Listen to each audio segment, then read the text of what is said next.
आकाशवाणी देहरादून से प्रस्तुत है प्रादेशिक समाचार। पहले मुख्य समाचार।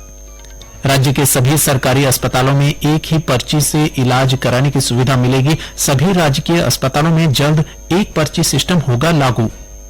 केंद्र ने सर्वोच्च न्यायालय को सूचित किया कि राष्ट्रीय पात्रता प्रवेश परीक्षा नीट परीक्षा में 1500 से अधिक छात्रों को दिए गए ग्रेस अंक रद्द किए गए। मुख्यमंत्री पुष्कर सिंह धामी ने कहा, सरकार यमुनोत्री धाम में श्रद्धालुओं की धारण क्षमता को बढ़ाने का प्रयास कर रही है। और चमोली जिले की जोशीमठ तहसील अब ज्योतिर्मठ नाम से जानी जाएगी।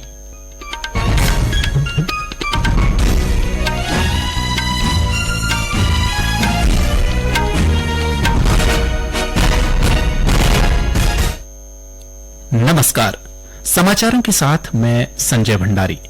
और अब समाचार विस्तार से। स्वास्थ्य मंत्री डॉक्टर धन सिंह रावत ने कहा है कि प्रदेश सरकार का मुख्य उद्देश्य आम जनमानस को बेहतर स्वास्थ्य सुविधा उपलब्ध कराना है। इसी मुहिम के तहत राज्य के सभी सरकारी अस्पतालों में एक पर्ची सिस्टम जल्द लागू किया जाएगा। इससे मरीजों को अन्य चिकित्सालय में पर्ची नहीं बनानी पड़ेगी। रुद्रप्रयाग में बेहतर स्वास्थ्य सुविधाएं उपलब्ध कराने और चारधाम यात्रा के दृष्टिगत स्वास्थ्य विभाग की समीक्षा बैठक में डॉक्टर रावत ने यह बात कही। इस दौरान स्वास्थ्य मंत्री ने अधिकारियों को अगस्त्य मुनि चिकित्सालय में जल्द 2 चिकित्सकों की तैनाती के निर्देश दिए। उन्होंने कहा कि चारधाम यात्रा में आने वाले श्रद्धालुओं को बेहतर स्वास्थ्य सुविधाएं उपलब्ध कराने की दिशा में राज्य सरकार लगातार काम कर रही है। इसी के तहत केदारनाथ धाम में 50 बेड का चिकित्सालय तैयार किया जा रहा है। केंद्र ने सर्वोच्च न्यायालय को सूचित किया कि 1563 नीट छात्रों को एमबीबीएस, बीडीएस तथा अन्य पाठ्यक्रमों में दाखिला लेने के लिए अतिरिक्त अंक देने का फैसला रद्द कर दिया है। न्यायमूर्ति विक्रम नाथ और संदीप मेहता की पीठ को केंद्र तथा राष्ट्रीय परीक्षा एजेंसी ने बताया कि जिन विद्यार्थियों को अतिरिक्त अंक मिले थे, उनके पास 23 जून को दोबारा परीक्षा देने का विकल्प रहेगा। एजेंसी ने कहा कि पहले से घोषित काउंसलिंग कार्यक्रम में कोई बदलाव नहीं होगा, क्योंकि दोबारा होने वाली परीक्षा के परिणाम 30 जून तक घोषित किए जाएंगे। सर्वोच्च न्यायालय ने आज इस बात को दोहराया कि वह नीट यूजी 2024 प्रवेश काउंसलिंग प्रक्रिया पर रोक नहीं लगाएगा।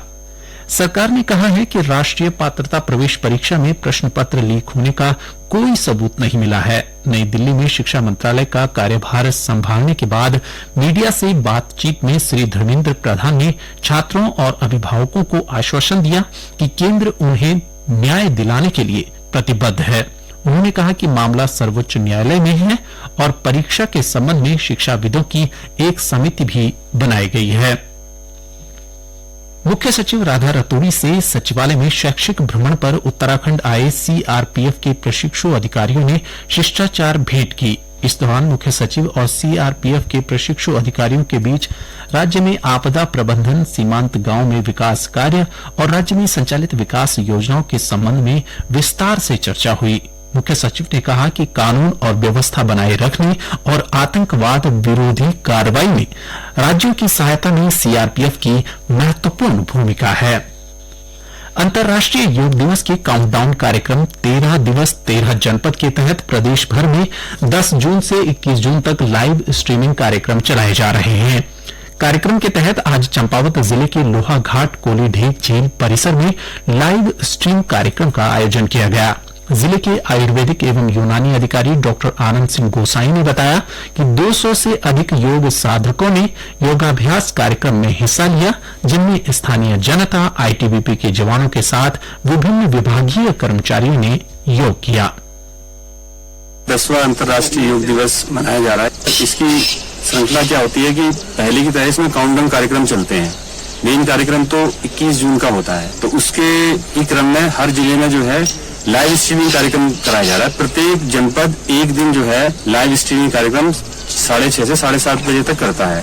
तो आज 13 जून को हमारा जनपद चंपावत का जो है बारी है। तो आज के दिन हम लोग जो है कोलीढेग झील पे इसका आयोजन कर रहे हैं। 36 वाहिनी, आईटीबीपी तथा जो हमारी लोहाघाट की स्थानीय जो जनता है उसमें महिलाएं ज्यादा हैं, वो सब लोग कर रहे हैं। इसके सहयोग से हम लोग कर रहे हैं। इधर अल्मोड़ा जिले के सुबन सिंह जीना विश्वविद्यालय के योग विज्ञान विभाग और नमामि गंगे के तत्वाधान में आओ हम सब योग करें अभियान चलाया जा रहा है। इसी कड़ी में योग विज्ञान विभाग द्वारा आज से विभिन्न शासकीय अर्धशासकीय विद्यालयों में छात्र छात्राओं को योग के विभिन्न आयामों का योगाभ्यास कराया जा रहा है। इस अभियान का समापन अंतर्राष्ट्रीय योग दिवस के दिन सुबन सिंह जीना विश्वविद्यालय के खेल मैदान में होगा। ये समाचार आप आकाशवाणी देहरादून से सुन रहे हैं। मुख्यमंत्री पुष्कर सिंह धामी ने कहा है कि सरकार यमुनोत्री धाम में श्रद्धालुओं की धारण क्षमता को बढ़ाने का प्रयास कर रही है। उन्होंने कहा कि इस वर्ष यमुनोत्री धाम में रिकॉर्ड संख्या में श्रद्धालु पहुंच रहे हैं। श्री धामी ने कहा कि इस बार के यात्रा सीजन में गंगोत्री और यमुनोत्री धामों में तीर्थ यात्रियों की संख्या में 2 गुना बढ़ोतरी हुई है। ऐसे में यमुनोत्री धाम में ठहरने की सुविधाएं, होटल और विश्राम गृह को बढ़ाने की दिशा में भी काम किया जाना चाहिए। श्री धामी ने कहा कि 4 धाम यात्रा को कोटद्वार से शुरू करने की संभावनाएं भी तलाशी जाएंगी। ऋषिकेश में इस वर्ष एक बड़ा अनुभव ये आया कि राफ्टिंग के कारण से, अन्य कारणों से काफी लोगों को जाम की समस्या का सामना करना पड़ा। तो एक हमने वैकल्पिक, ये पहले समय में कोटद्वार से यात्रा प्रारंभ होती थी, कोटद्वार भी उस यात्रा का एक मार्ग हो सकता है। इसी प्रकार से जो हमारी विकासनगर से यात्रा चलती है तो डामटा से आगे की जो सड़क है, उस सड़क का चौड़ीकरण के लिए मैं माननीय गडकरी जी से अनुरोध करने वाला हूँ। यमुनोत्री धाम जहाँ पर इस वर्ष श्रद्धालुओं की संख्या अत्यधिक रही है, तो यमुनोत्री धाम का जो कैपेसिटी है वो कैपेसिटी बढ़े, उसके विकल्पों पर, अन्य मार्गों पर भी हम काम कर रहे हैं। चमोली जिले की जोशीमठ तहसील अब ज्योतिर्मठ नाम से जानी जाएगी। केंद्र सरकार ने इसकी मंजूरी दे दी है। इसके साथ ही नैनीताल जिले की कोसिया कुटौली को कैंची धाम तहसील के नाम से जाना जाएगा। सरकार के इस फैसले का स्थानीय लोगों ने स्वागत किया है। गौरतलब है कि मुख्यमंत्री पुष्कर सिंह धामी ने पिछले साल चमोली में आयोजित एक कार्यक्रम में जोशीमठ का नाम बदलकर ज्योतिर्मठ करने की घोषणा की थी। स्थानीय लोग लंबे समय से इसकी मांग कर रहे थे।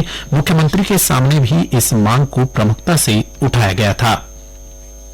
भारतीय जनता पार्टी के वरिष्ठ नेता पेमा खांडू ने लगातार तीसरी बार आज अरुणाचल प्रदेश के मुख्यमंत्री के रूप में शपथ ली। ईटानगर में आयोजित समारोह में श्री खांडू के साथ 11 अन्य विधायकों ने भी मंत्री पद की शपथ ली। अरुणाचल प्रदेश के राज्यपाल लेफ्टिनेंट जनरल KT परनायक ने मुख्यमंत्री और राज्य के अन्य कैबिनेट मंत्रियों को पद एवं गोपनीयता की शपथ दिलाई। इस अवसर पर केंद्रीय गृह मंत्री अमित शाह, स्वास्थ्य मंत्री JP नड्डा, रविशंकर प्रसाद, असम और सिक्किम के मुख्यमंत्री, केंद्रीय मंत्री किरेन रिजिजू तथा अरुणाचल पूर्व संसदीय क्षेत्र के सांसद तापिर गाओ उपस्थित थे। पिथौरागढ़ जिले में चीन सीमा से लगे प्रसिद्ध आदि कैलाश और ओम पर्वत की यात्रा के इस वर्ष सारे पिछले रिकॉर्ड टूट गए हैं। पिथौरागढ़ की जिलाधिकारी रीना जोशी ने बताया कि इस वर्ष अब तक लगभग 20,000 तीर्थयात्रियों ने आदि कैलाश के दर्शन किए हैं। उन्होंने बताया कि हर दिन करीब 500 से 600 तीर्थयात्रियों को इनर लाइन पास जारी किए जा रहे हैं, जो अब तक सबसे अधिक हैं। केंद्र सरकार ने अगले 5 वर्ष में देश के रक्षा निर्यात को बढ़ाकर 50,000 करोड़ रुपए तक करने का लक्ष्य रखा है। अपने मंत्रालय का कार्यभार संभालने के बाद रक्षा मंत्री राजनाथ सिंह ने कहा कि भारत अब तक 21,000 करोड़ रुपए से अधिक की रक्षा साजो सामान निर्यात कर चुका है। उन्होंने यह भी बताया कि सरकार एक मजबूत और आत्मनिर्भर भारत विकसित करने की इच्छुक है। उन्होंने कहा कि देश की रक्षा और सुरक्षा बलों का कल्याण सरकार की प्राथमिकता है। और अब एक नजर मौसम पर। मौसम विभाग ने कल राजधानी देहरादून, पौड़ी, चंपावत, नैनीताल, ऊधम सिंह नगर और हरिद्वार में अत्यधिक गर्मी जारी रहने की संभावना व्यक्त की है। हालांकि विभाग ने 15 जून से राज्य में कहीं कहीं बूंदाबांदी होने की संभावना व्यक्त की है। विभाग ने कहा है कि आगामी 18 जून से राज्य में बारिश में बढ़ोतरी होने की उम्मीद है। अंत में मुख्य समाचार एक बार फिर।